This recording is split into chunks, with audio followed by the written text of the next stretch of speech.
Shabbat Shalom, everybody. And happy secular New Year. You're not into New Year's, Rick?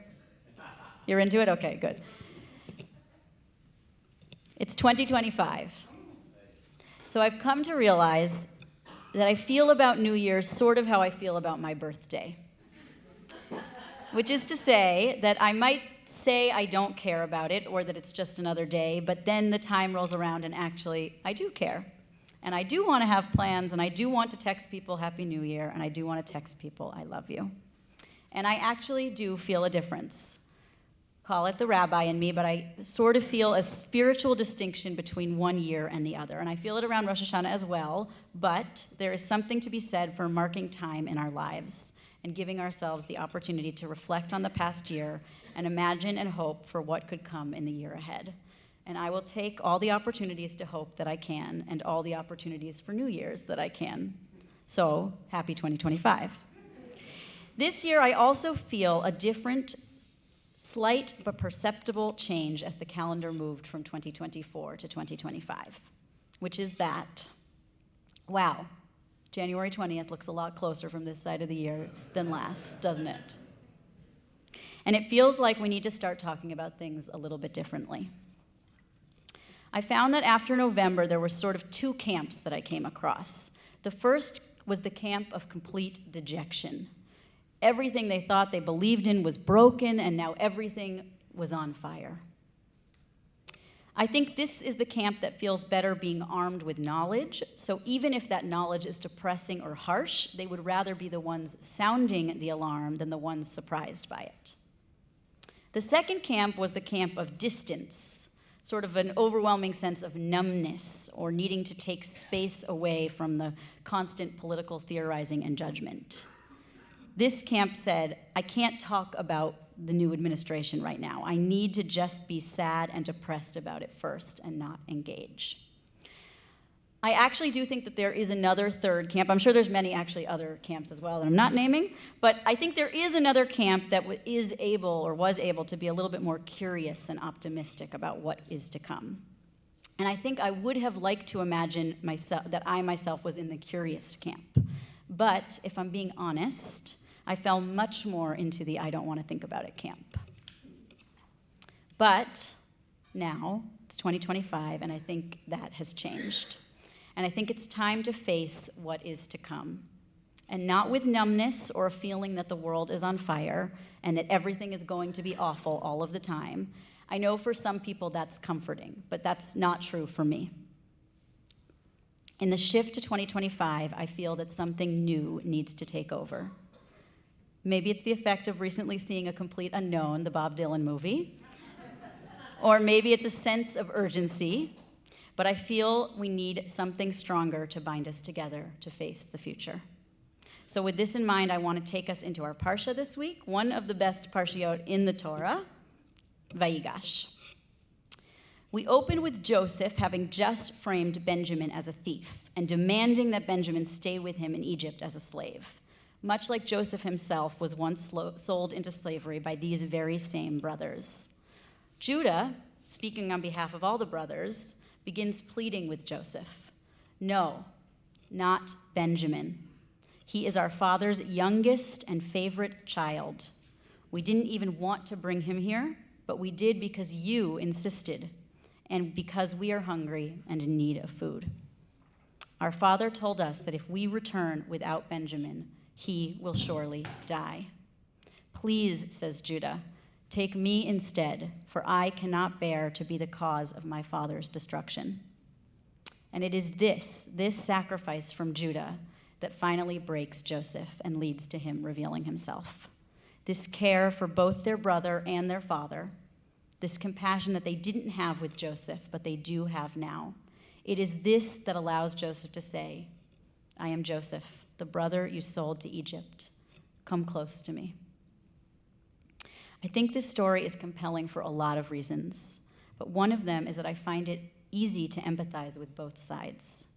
Joseph was almost killed by his brothers because of their jealousy.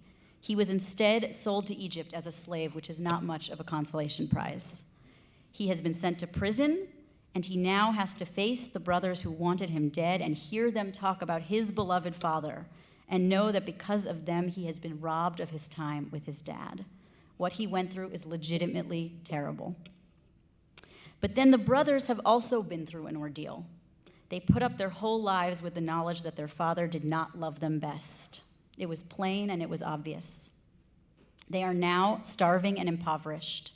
They are having to beg for their lives. They're being framed, and their father is old and sick, and if they don't return with Benjamin, they will know they have been responsible for his misery multiple times over and will now be responsible for his death, which is also pretty horrifying. So we see that each side has their own legitimate grievances, and they could easily stay locked in this pattern of brother versus brother and who has the upper hand forever. But then something breaks. Joseph doesn't lord it over them forever, even though he could, and even though we would probably understand if he did. This is ultimately the story of teshuvah, but even more than teshuvah, this is the story of love. Joseph has the opportunity to hold on to the grudge of the past and to let it define not only his story, but the story of an entire family and generations going forward. And he instead chooses love and to change the entire narrative. Vayigash means to approach, or to come close, or to come near. This entire Parsha is the story of each side coming closer to one another. First, Judah approaching Joseph to beg for mercy. That's how the Parsha starts. Vayigash Yehudah. Judah came close. And then Joseph requesting everybody else in the vicinity leave so that his brothers can come close to him. Gishu na li, like come closer to me, he says. And then ultimately, Jacob's whole family and Joseph's family meet in Egypt together. The brothers are sent home loaded up with new wealth, and they share with Jacob that his son Joseph, who he has believed dead all of these years, is in fact alive. Jacob's immediate thought is that he must see him, so he goes down to Egypt. But he doesn't actually get all the way to Joseph's throne. He gets to Goshen, which seems to be in the top corner of Egypt. There might be ancient Canaanite scholars here who could say better than me where this is, but he gets to Goshen, and Joseph comes to meet him there.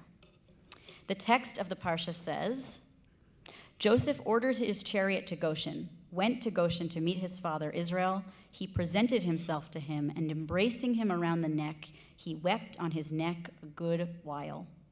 That same word, Gishana, he approached his father, and he embraced him. But wait a minute, the commentators ask. Joseph prepared his chariot all by himself? Isn't he a big shot in Egypt?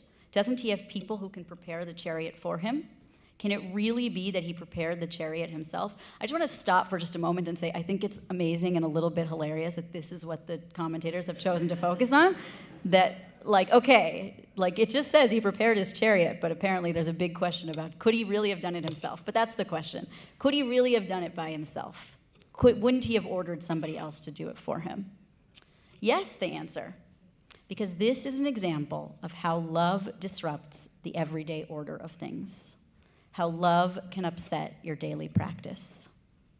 However you usually go about your day, and for Joseph it must have meant ordering people to do his daily tasks, the Midrash says, when love enters the picture, the usual is interrupted. That's not all the Midrash says. It actually says that both hatred and love have the ability to disrupt the natural order of your life.